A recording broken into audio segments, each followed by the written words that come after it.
The Speaker, I can tell you that both initiatives will deliver more than what that last government attempted to when, for instance, they put out a $1 billion infrastructure scheme.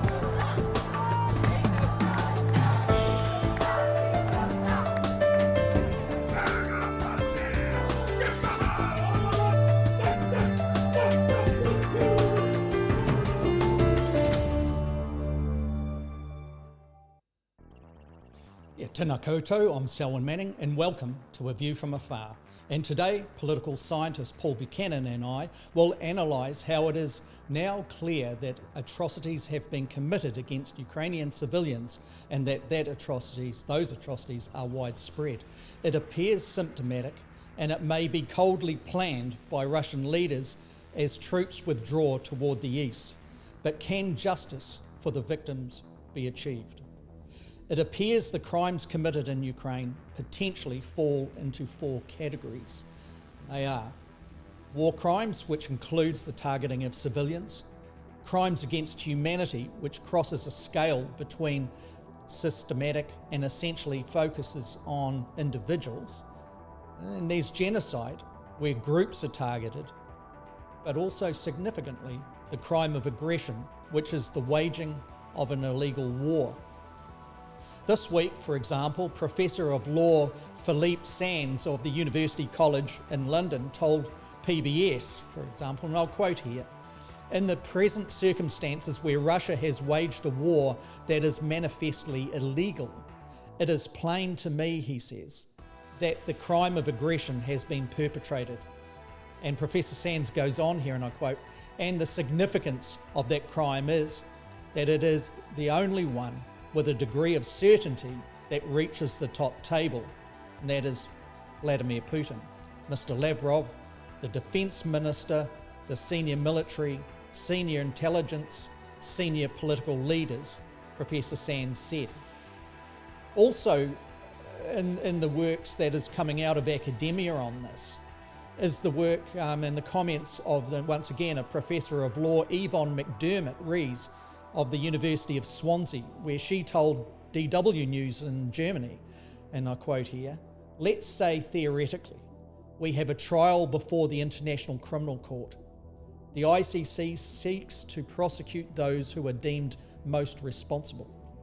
She continues on, "And there are a number of modes of liability set in statute at the International Criminal Court, which include ordering, inducing, soliciting these crimes to be committed.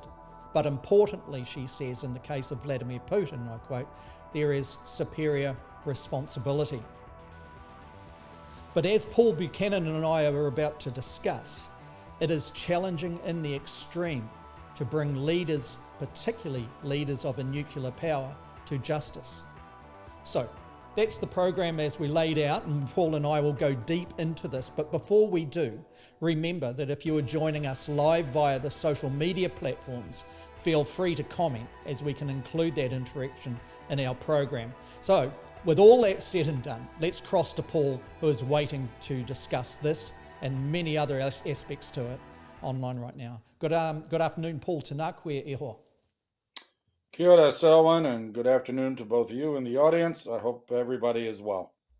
So here we are again, Paul. We're talking Ukraine. Wasn't our intention, as we said off air, but it's like we've been led into it because of the circumstances that are unfolding in that part of the world, and they're highly relevant as we make sense of past historical conflicts like the US-led invasion into Iraq, to common, more contemporary conflicts that are happening around the world as we speak, like in Yemen and other places. All of this has relevancy, and it all has, what I would argue, Paul, precedence. But in the first instance, Paul, can you take us through what you see as the backdrop to all of this, the relevancies as we look through these tight legal frames, if you like, the relevancies of what is going on? Yeah, and thank you for allowing me to introduce the theme this way. We do have to do some backdrop, and the good news is that you and I have talked about this in the past. Not that we're, crystal ball gazers, but the backdrop is this: our regular listeners and followers of the show will know that, we're in an extended period of transition of the international system. We went from a bipolar world to a unipolar world. We're now moving into some sort of multipolar world whose definitions are not clear at this point. And what we pointed out, and this is rooted in historical analysis of international relations dating back centuries, is that the systems regulator, when you're in those periods of transition, fraught with uncertainty, is conflict. And the conflict ranges on a scale from diplomatic conflict through economic conflict to all out war. That's where we are today. We didn't see it coming that Russia would precipitate some of the fundamental changes in the system because the world is not going back. We may have talked about it. It's like the pandemic. The status quo that existed before will not exist after this war. And I'm not sure that the Russians are going to be happy with what they get after the war. But the point is, this is the inflection moment, okay? It's against that backdrop of transition and conflict. But one other thing as well, which is during periods of transition, remember, it's an international system. It's institutionalized, it has rules, all those sort of things. Well, that's exactly the immediate backdrop is that we have, and we've talked about this, a clear instance of norm violation. The status quo is buttressed or held up by rules and norms. And the international system, I would say for the past 2 decades, beginning with the violation of international norms when the U.S., under pretext, invaded Iraq in 2003, but we've seen now regular violations of international norms that didn't amount to a war of aggression, a preemptive or unilateral war of aggression against a neighboring state, but which are building up to it.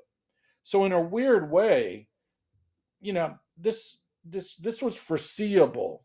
Again, we're not soothsayers, we're not crystal gazers, but people smarter than me probably looked down the road and said, well, if it's not the Russians, it's going to be someone else. I think all of us thought it would be the United States in decline, particularly with Trump at the wheel, or the PRC as it develops ambitions to be a great power. Well, it turns out it's a great power in decline other than the United States, which is Russia. People who like Russia may think that they're on their path to greatness. I don't think this is the way they're going to achieve it. And as you and I have talked during some of our more theoretical moments, Russia is in decline demographically, economically. It's on the outers. So that may have been the precipitant for the move. Now, I'll just finish the summary by saying you brought up, the various types of atrocities, violations of humanitarian law that have occurred during this invasion, including, the war of aggression.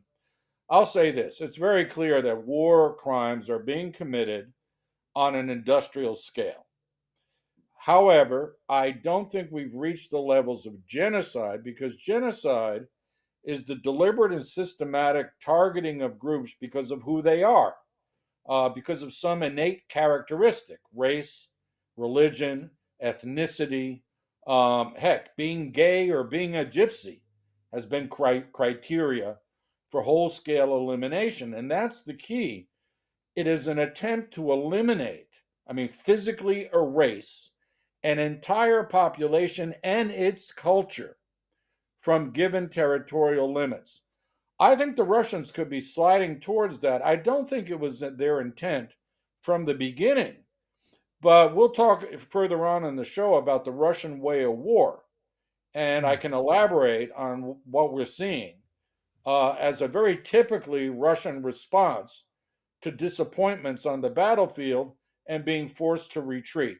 But we'll get to that in a second. So the backdrop is the long transition, the inevitability of conflict that's been building up for 20 years, and then the now normalizing of norm and rule violations in the international system, all of which I think contributed to the Russian mindset. They thought they could get away with it. I think they still think they can get away with committing war crimes, which have occurred in many other places, as you mentioned. And this will be a test of whether their thinking is accurate or not. Mm. So if we look at the situation, if we, that we've become privy to over the last 7 days, and we saw examples of it prior to that, but there does appear to be a systematic approach to killing victims with their hands tied behind their backs. Some, it seems from the suggestions of the observers that are there, that there's torture that has taken place to the point where the damage to the bodies doesn't permit an easy identification of the method of death or the cause of death, meaning that it appears like there may be a gunshot wound to the face, but the defacing of the victim possibly prior to death is an evidence as well. So they're not, there's all of this type of thing that's going on. Paul, this is a horrible question, an ugly question in many respects, but I think a valid one. Because Ukraine basically asked all its citizens to take part in the defense, particularly the men, to take part in the defense of its country. From the Russian point of view, if we just stand in the Russian shoes for a moment, does that make every citizen in Ukraine a legitimate target? And if so, can you explain why? And if not, explain why you feel that that is irrelevant. No, you're an excellent devil's advocate, I gotta say, because that's going to be the Russians' justification once it's proven irrevocably that these atrocities were committed by them. Now, yeah. So let me address the big ugly question. The Unless the male civilians had weapons, unless if they refused to surrender and started throwing rocks, I'm going to really try to stretch, combat here. Then no, they are not combatants, and they are covered by the laws of war as such. You said it. Crimes against humanity are committed oftentimes by individuals against non-combatants. That's the key point.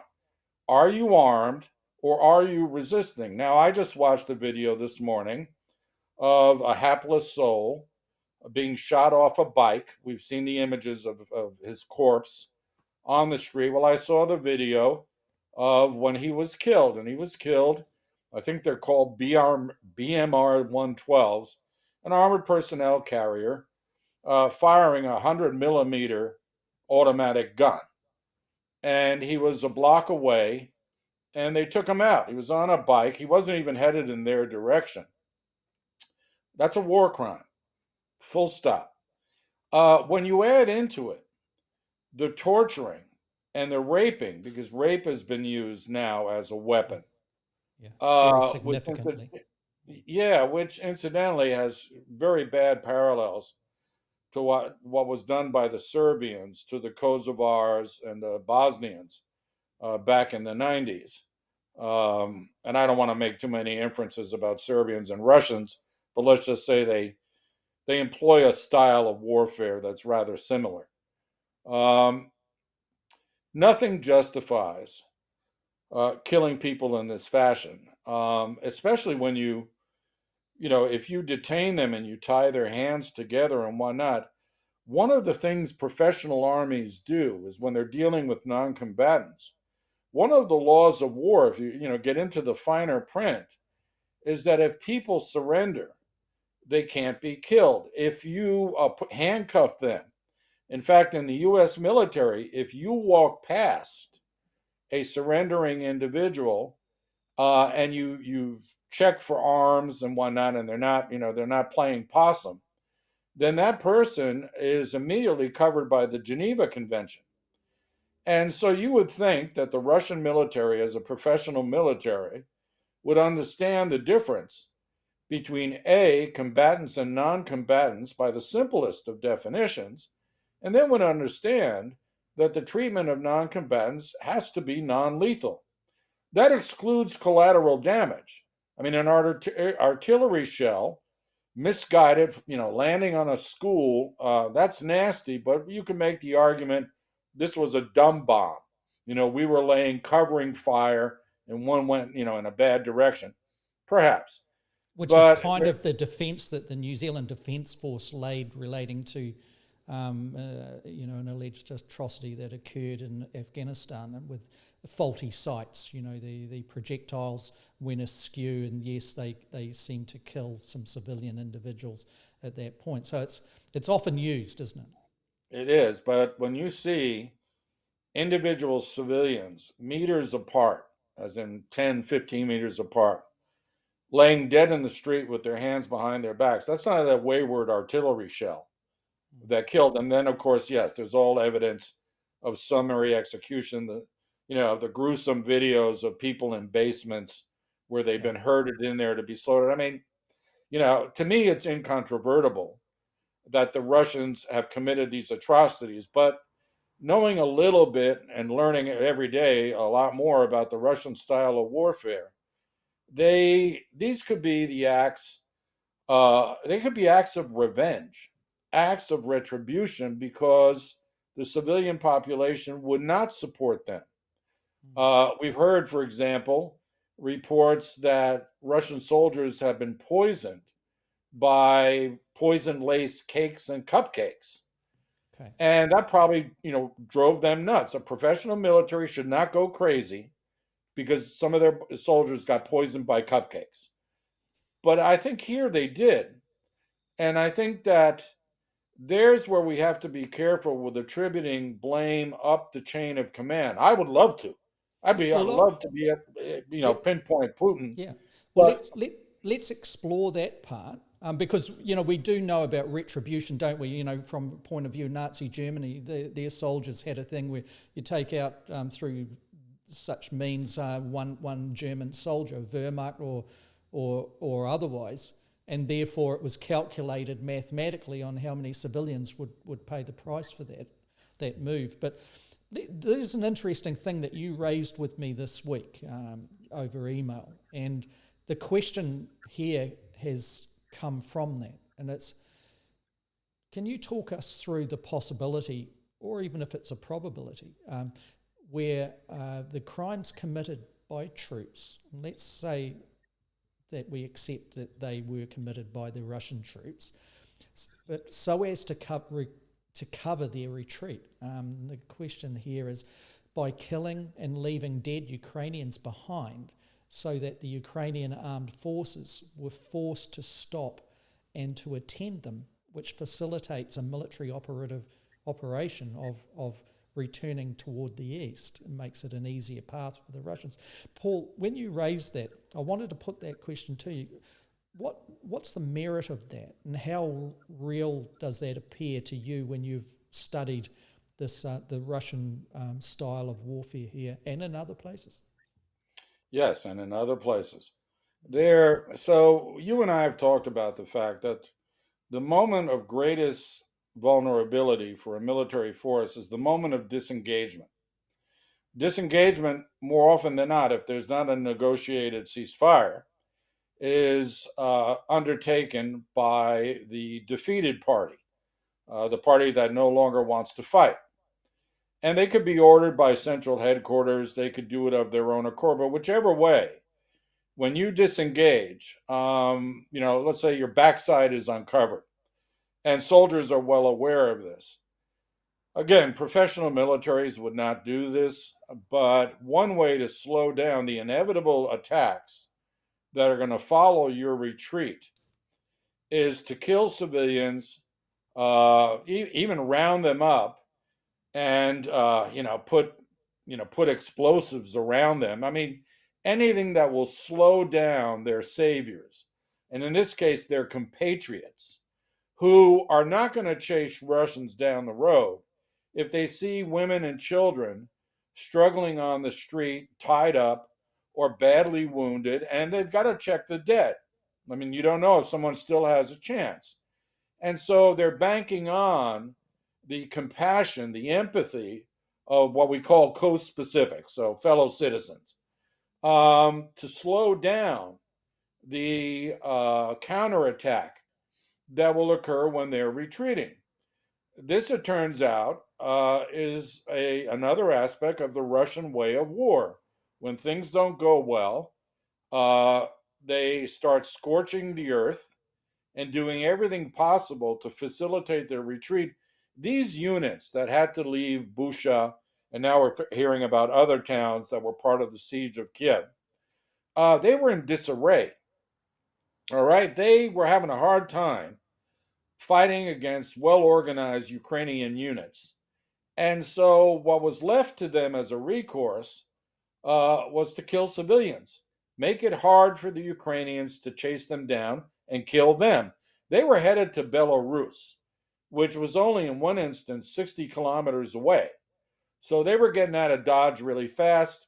There's a whole issue of whether they're going to be able to come back into eastern Ukraine and fight better than they did in Busha. But that's for another day. The issue was they wanted out. And the only thing that they could come up with, and I don't know at what command level this decision to start committing atrocities was made. It could have been the squad level, who knows? We'll find that out in the historical writing of this war. But, they could see the finish line, i.e., the Belarusian border in sight. And they didn't want to be the last Russian killed during that retreat. So I think they did what they did. They decided the Ukrainians are not going to follow us so long as they've got people laying in the streets, and which is exactly what the Ukrainians did. They tended to their own. So if we take that question of whether or not it's a response in the actual field and localized, or if we see systematic similarities that start to manifest themselves from the point of view of when the Ukrainian forces may take other areas that have been under significant Russian occupation for the past few weeks. And it shows a similar type of method that has been going on. Does that elevate up, do you think, in a reasonable way of assessment, more of a likelihood that there has been more centralised control and command of this type of atrocity to occur for whatever reason? Yes, I do. If you think of the siege of Mariupol, that also, there's evidence there of the deliberate targeting of civilians. So there are, war crimes and crimes against humanity. This is going to be seen throughout eastern Ukraine. I have no doubt about that.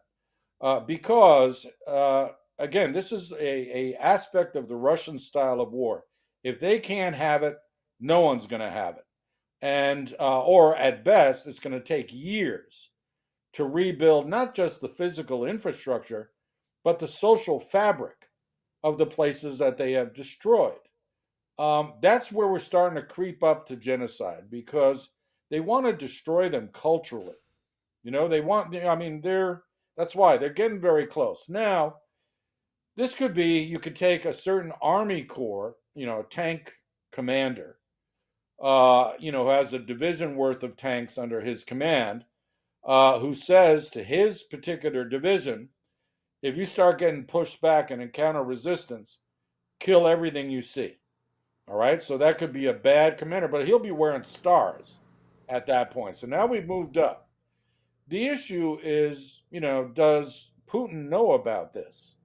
Does Lavrov know about this? And not in terms of their public pronouncements, which we know are just spin. But did they know, and when did they know?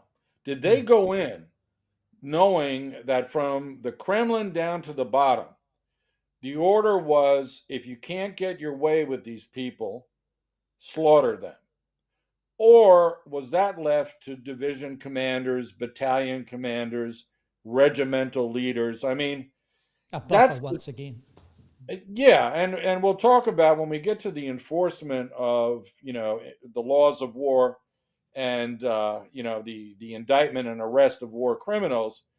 that gets into, we have to situate where the orders were given to commit these war crimes. Mind you, in my mind, these were all war crimes, okay? They're all punishable by the ICC. I mean, you're not going to get, if a corporal or a sergeant rapes and murders a Ukrainian woman in a basement, I don't know if we're ever going to be able to bring that person to justice for a number of reasons. But if you're able to say, we have confirmed proof that Battalion Commander X told his troops to run amok if they can't secure the objective in the first instance within the first 48 hours, military targeting, as in, this city is going to be ours. They tend to have very specific time frames because they're going to run out of fuel, they're going to run out of ammunition, all those things. So if you can't take this town in 48 hours, raise it. That's a war crime. I mean, right there. And if you can say someone gave that order and you can identify who gave the order, now you're making progress when it comes to the chain of responsibility. And I'll tell you a little bit about the methodology to prize the truth out of reluctant subordinates, stemming from my human rights days in Argentina. But the same methodology that myself and other human rights people employed in Argentina to uncover the intellectual authors of the dirty war is what is going to be used now. I mean, those methodologies stay the same, but we have to fix on whether this was systematic and deliberate, or were these the actions of soldiers retreating in a barbaric military culture that says if you can't win, then kill everything behind you on your way out. We shall see. It's an interesting thing too, from the two legal professors that I cited at the front end of this episode.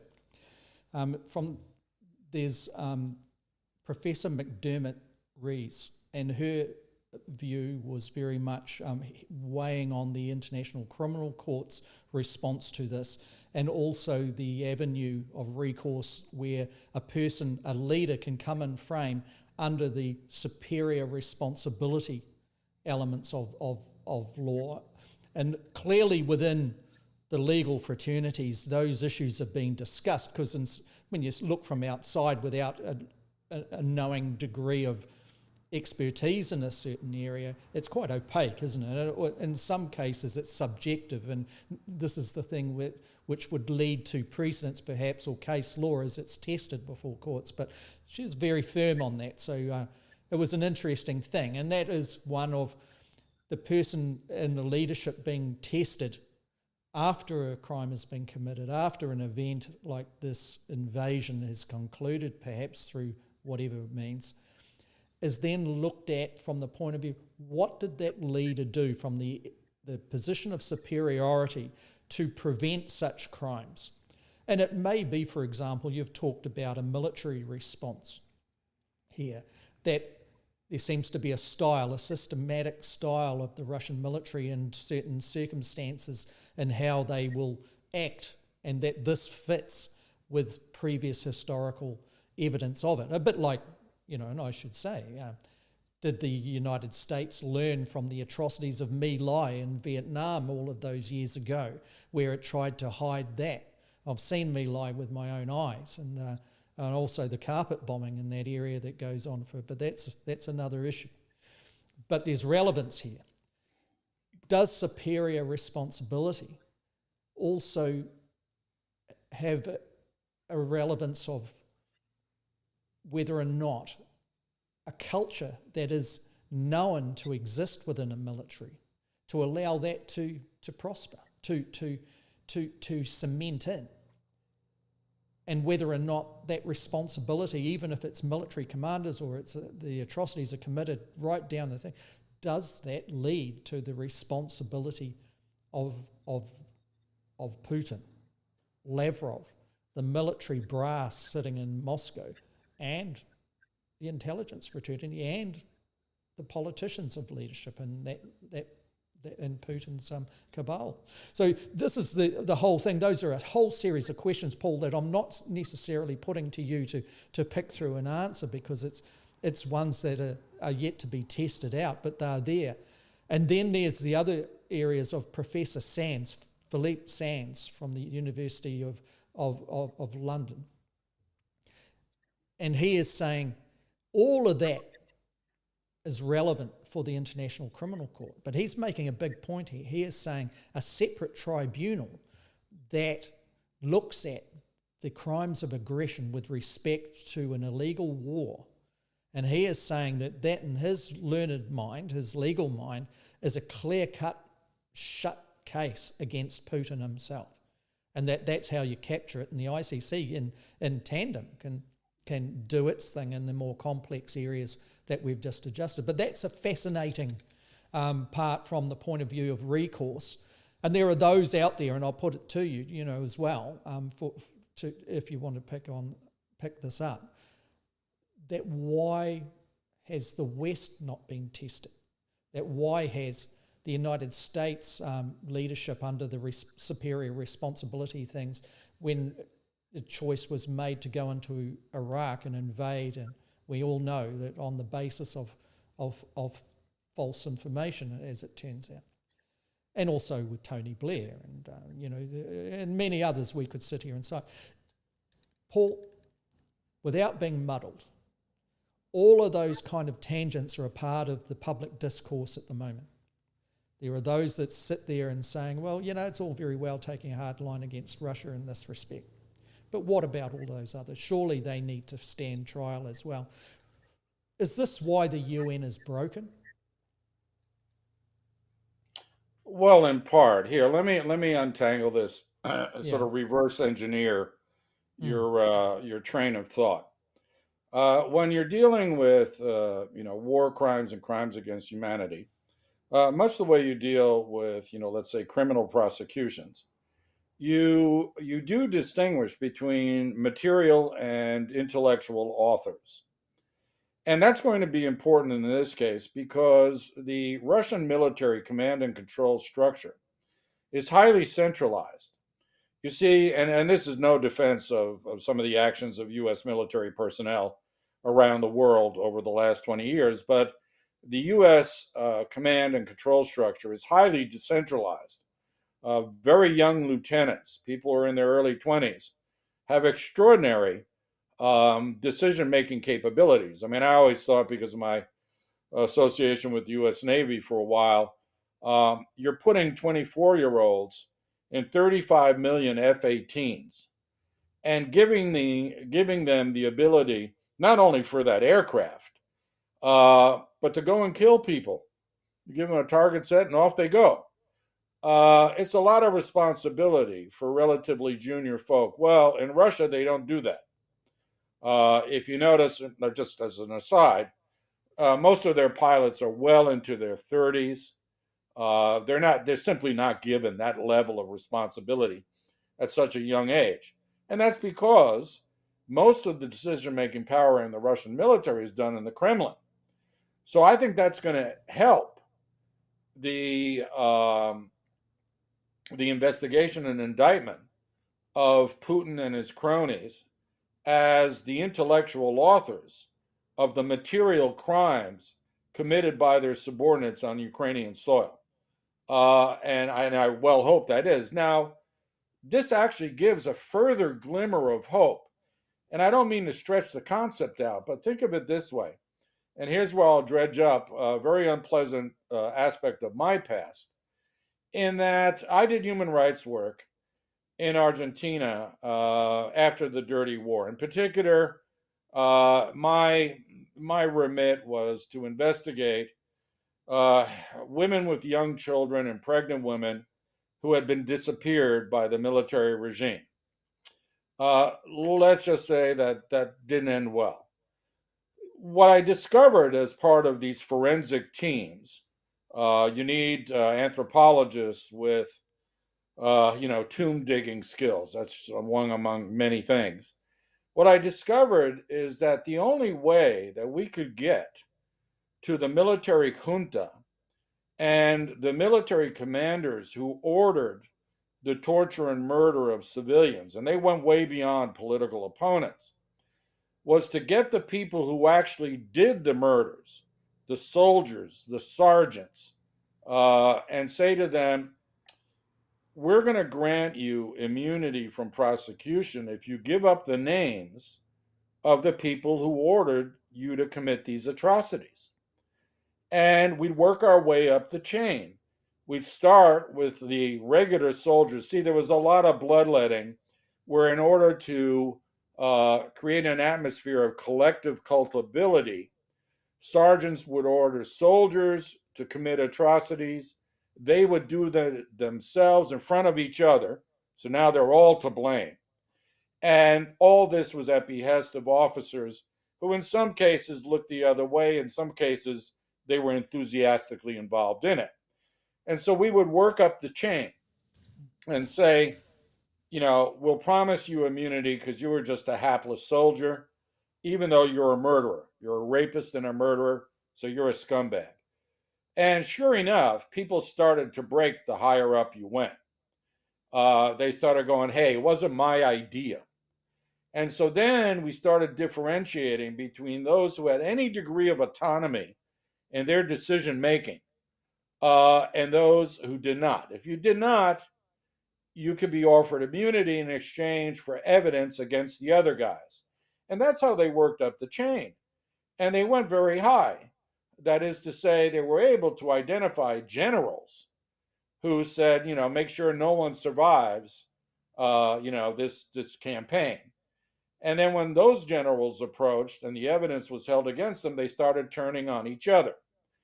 And it took many years, but all of the junta leaders were jailed for life eventually. And most of them died in jail. An interesting sidebar, and if you want to go there, we can, was General Pinochet in Chile. Yeah, please do. Because he too, they worked up the chain and to the point that some of his division commanders said, well, this wasn't my idea. This was the commander-in-chief's idea. Kill all Marxists. I don't care how you define Marxists, but kill them all. So And it was so a long-term journey for victims and the families of victims, the country itself in Chile, to seek recourse and justice. So can you talk us through, because that may have parallels here. We're getting ahead of ourselves in that, but that's highly relevant in my view. I'll make it quick. I mean, justice is going to be incredibly slow, even if we have now much more advanced forensic methods than what I was exposed to. I mean, as we've talked about, the social media evidence, the photography, the videos, those did not exist, in Argentina under the Dirty War. Now they do. But it's still, if you're going to indict a head of state and a leadership cadre for crimes against humanity and war crimes, it's going to take a lot of doing. And Pinochet was a classic example, but it can give us a little bit of hope in that he was not placed under, he was an arrest, an extradition request for his arrest was issued in 1999 by a Spanish judge. It turns out, under the concept of universal jurisdiction, if you commit a war crime or a crime against humanity, anybody with legal authority can indict and request extradition. In fact, our Attorney General here in New Zealand could do that. Maybe they should think about that. But getting to the point about why the United States didn't get indicted, that's the crux of the matter. It's the hypocrisy factor. Law professors can say this was a clear war of aggression, and I would tend to agree. But the people making the decisions, whether you're going to create a tribunal, are representatives of nation states, some of whose leadership are not that savory. Do you really think the Turks are going to be very big on indicting Putin when they have certain issues with their Kurdish population? The PRC, of course, will not touch this whatsoever, which means this is dead in the UN Security Council.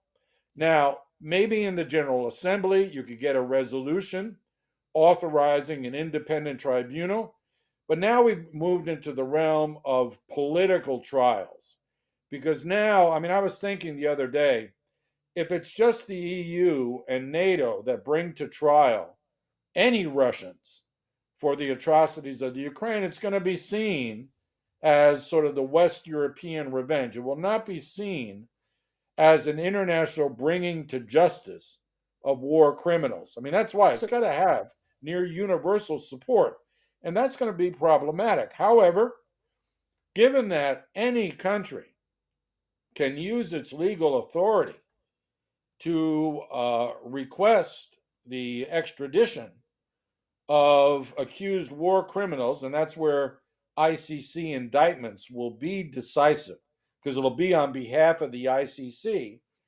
Then we get into a scenario where even if you can't get your hands physically on them, I might point out, Benjamin Netanyahu has been indicted for crimes against Palestinians because what he ordered was the collective punishment of the entire Palestinian population after a series of Hamas attacks. Those people were not responsible for those attacks, but he bombed them with a ferocity and he killed many, many civilians. He's been indicted for that.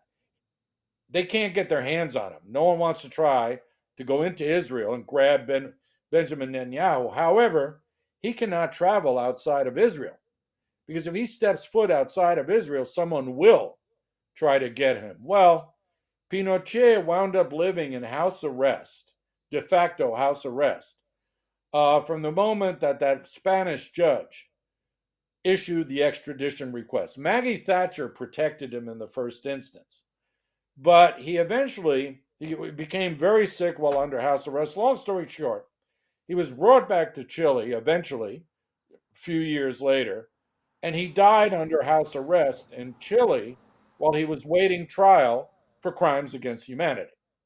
This is the way to go. If we can get Putin indicted, we can get evidence. I personally believe that when things hit the fan legally, Lavrov is going to turn on his counterparts. He's going to go, I'm a diplomat. I knew nothing. I'm just representing my country. And he's going to point the finger at the military guys and the intelligence and at Putin. I'm willing, I'm not a betting man, but I can see if he wants to save his own skin and he's indicted, he's going to talk. You know, I don't think his loyalty to Putin runs that deep. If you're able to do this, and countries say, we will extradite him if he sets foot in our country, then Putin and his cronies are stuck in Russia. And given that they have a lot of money abroad, right, we're already starting to see that their assets are being seized and what have you. I shouldn't laugh, but if they're in Russia, they can't, you know, they put all that money abroad for a reason, you know, for safeguarding, for them to be able in retirement go and enjoy their ill-begotten riches. And if you do this and you indict them and then put out extradition requests that are universal in application, I guess Putin could go to North Korea. I guess he could go to Serbia maybe. But let's just say that his options Hungary, are, unfortunately, NATO as a country. result. Yeah, unfortunately, after this week's election, he may have. But do you think he has a lot of assets in Hungary? I mean, I think the places where these guys move their money, et cetera, their families, that's just it. If they got kids abroad going to Oxford or Cambridge, they're not going to get to visit them. And you can put travel restrictions on these people, you know, saying you're an accomplice to something. Anyway, you can make their lives really miserable. And if that's the best you can do for war crimes, then so be it. They're not going to die in comfort. Certainly not, you know, social comfort. On the other hand, if this starts turning into genocide, and you know, it looks 50-50 as to whether these guys are now systematically raping, pillaging, and I should have brought up the issue of looting. I mean, one evidence of the crimes is that and their disinterest in the civilian population for those who are saying, no, the people who were killed by Ukrainian nationalists in order to stage this. There is video of them looting, rampant looting, not only of supermarkets for food, but of washing machines, dishwashers, refrigerators. These guys were taking everything they could out there. Civilian cars, vehicles to You, transport these things back to the homeland, the motherland, I should say, with V spray painted on the side so other soldiers know that it's not to shoot them. Yeah. Yeah, it's Well, that's Russians just it. inside. But think of the mindset. You have to put a V or a Z on a civilian car because otherwise you'd get shot. Yeah, Now, pick that logic up. a professional military does not shoot at civilian cars, right? They'll set up roadblocks and they'll be extremely careful, but they won't just start wantonly firing at cars unless they're marked in a certain way. Well, again, the preponderance of evidence indicates that these Russian soldiers, whether it was done as a deliberate part of the Russian war effort, or whether it's done by various, not rogue, but various elements that were acting autonomously, these are not only, war crimes, but are evidence of an unprofessional military, a military in disarray.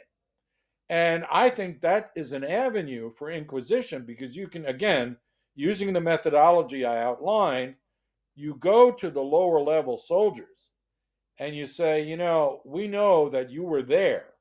It was your battalion, your regiment, your unit in Buchanan on those days. We got to fess up or we're going to indict you for mass murder because, unless you confess to making only one murder, we're going to indict you for the whole lot of it because Of there course, is something. Well, there's it something lo- known as collective responsibility yeah. when it comes to military affairs and the laws of war. So what I'm saying is justice is going to take a really long time, but there are paths to achieve it. We have to be patient, we have to be deliberate, and we have to be systematic, but in a positive way. Leave no stone unturned in order to determine not only the material culpability of the soldiers on the ground and their commanders, but the intellectual culpability of the people who in the Kremlin who set them up for what I think will be a strategic failure.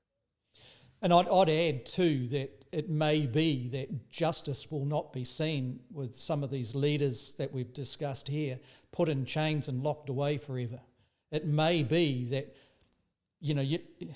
I know that there's been discussions coming out of the United States relating to regime change, and is that what the President Biden was talking about some weeks ago? We touched on it in brief last week, but what I'm getting at here is very, very difficult, isn't it?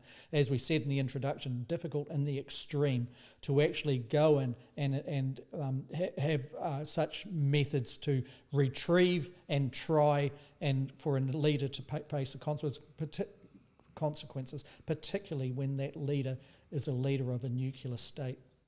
Now, that said, it may be that what justice may look like, as these trials seem no doubt will occur, is that while that leader remains in power, while that leadership, while those that perpetrated the crimes remain in positions of influence, those global sanctions will not be withdrawn.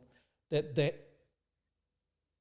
financial grip that has an effect over the whole of the Russian Federation's peoples may stay in effect until such time as the individuals face the consequences of the judgment or verdict. So that's an interesting thing, I think, from the point of view, would that satisfy those that are the surviving victims in this conflict, or indeed create a precedence that can be relied on that would stop the West's lust for war as we have seen in previous decades. Just on that point, I suppose, Paul, I'm just picking up on something you said about 10 minutes ago, and you made mention relating to this could end up being a Western affair with respect to recourse. Is that satisfactory under the current geopolitical structures that exist and control such things today? Well, the short answer is no. But again, if you can indulge me, let me broaden it out.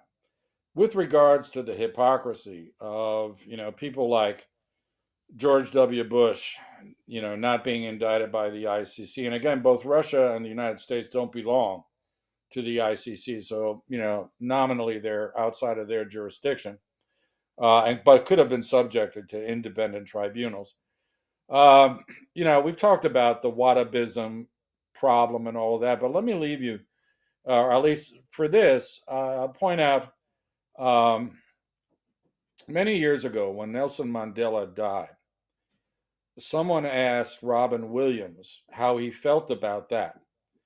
And his answer was, I can't believe that he's dead, and Henry Kissinger doesn't even have a cold. He cut to the quick there.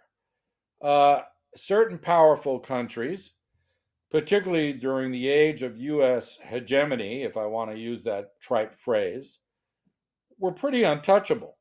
Now, Kissinger knew, I know this because that same Spanish judge indicted him. Kissinger never left the United States after that indictment.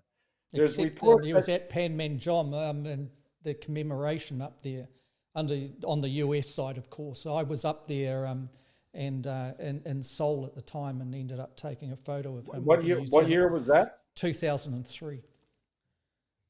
Yeah, it was. Yeah, it was around the time that I think this judge. But if he was under U.S. protection the whole time, you couldn't get to him. Yeah. But basically, Kissinger likes my favorite sport, soccer, football, and he was known to go to World Cups. He was in the World Cup in Argentina in '78 when I was there. Let's just say that he no longer frequents World Cups because he's under indictment, and an extradition request has been issued by this now retired judge, but it's still alive. Well, Robin Williams, just in his way, pointed to the problem of hypocrisy. But the Serbian behavior, during their wars with Kosovo and Bosnia, the Rwandan massacre, the responsibility to protect doctrine that was, created after those events have changed the geo-legal landscape. And the evidence that we're seeing in the Ukraine is evidence of the likes that we've never seen before. Again, people on the streets with their GoPros and stuff. So I think that we have a better chance of pursuing the justice angle and doing it, as you just mentioned, with a long shadow of the future. And I'm cynical to the point. I think this will be great, even if they can't touch Putin and his cronies. If the sanctions regime remains in place, and the justification is until you give up Putin and his cronies, you're going to be subject to international sanctions of an economic, diplomatic, and social sort, it is very possible that someone's going to break ranks inside Russia. I mean, if the Russian people continue to be beset by these sanctions, and it's only going to get worse, they may blame the West for the first year. The war ends, hopefully, within a year. And then they're still subject to sanctions because the Russians refuse to extradite Putin and others. At that point, they might start looking a little more sharply at Putin and the others. This is going to be about willpower and steadfastness over time. But I think that the Russian population, he can't keep the true news away from them forever. And so I think that the longer they drag it out, the less likely he'll be able to escape the hands of justice. I think things will start crumbling within Russia to the point that then, blame will start being, pointed at him for getting Russian society into the mess that it will become. Because things will not go well if these sanctions stay in place for, let's say, 2 years or so. The question on the one side is how long for that to happen.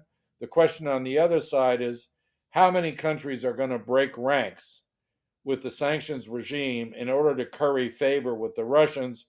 I would say mostly for economic reasons. If they're going to get a good deal on natural gas and that sort of thing, perhaps some countries will break ranks. You mentioned Hungary. I don't think they're going to be very loyal to the sanctions regime. Syria certainly isn't. Libya probably not. And then there's the PRC. I mean, I get trolled from time to time on my business Twitter account by Chinese trolls. And right now, they're pushing the line that all of this that we've seen the last week in the Ukraine is a Western fabrication. They're using what are they called? I forget, actors. They're using Photoshop. Influencers. Yeah, but this spin, counter propaganda, if you will, and that's assuming there's any propaganda layered into the Western side. The Ukrainians do play their misinformation, disinformation game, but what's different is the Ukrainians play that game against the Russians. The Russians play it against the world. That is a key difference. Okay, the Ukrainians are messing with the Russians' heads in order to try to end the war sooner rather than later. The Russians are trying to mess with our heads in order to protract the war so that the tables can turn in their favor. And so, I can see the rationale for the Ukrainians as being legitimate. I don't see the legitimacy of the Russian one, but the trolls who come and bother my Twitter account, they're Chinese. They're Chinese acting on behalf of the Russians because of some commentary I put out there under the business name. So, I think that patience is going to indeed be a virtue for the prosecutors of these crimes, but we have to be very careful. If it appears that this is the whatever trials come, whatever indictments, whatever comes, if it's made to appear to be a NATO EU affair, then it's going to go nowhere. We need the support of Asian countries. We need India, if I say we, as if I'm going to be involved. We need the Indians on board. We need the Indonesians on board. I mean, the Arab world. Let's face it, they got a spotty record when it comes to humanitarian issues. But we need at least some of them on boards to make this seem or is a international, not a parochial reaction to the clear violation of universal norms. That's some things you just don't do anymore. And given the Russian style of warfare, given the fact that they still have allies who are willing to take their version of events for cynical reasons, I don't know how much we're going to prosper, even having said that I know methodologies by which some of these people might be able to be brought to justice. Thanks for that, Paul. Once again, for your contribution and also your expertise in unpicking complexity for us in an area which is certainly complex. I thought we'd go out today on a very powerful thing and most significant event that occurred this week, and that is Ukraine's President Zelensky speaking directly to the Security Council at the United Nations and pointing out some of the observations that he found with respect to how it's operated in such times. And we've certainly discussed and underlined and underscored many of these points. But here we go. To remove Russia's veto power. Here's the Ukrainian president. So where is the security that the Security Council needs to guarantee? It's not there, although there is a Security Council. Where is the peace? Where are those guarantees that the United Nations needs to guarantee? It is obvious that the key institution of the world, which must ensure the coercion of any aggressor to peace, simply cannot work effectively. Now the world can see that what Russian military did in Bucha while keeping the city under their occupation. But the world has yet to see what they have done in other occupied cities and regions of our country. Geography might be different or various, but cruelty is the same, crimes are the same, and accountability must be inevitable. Let's bring in Katerina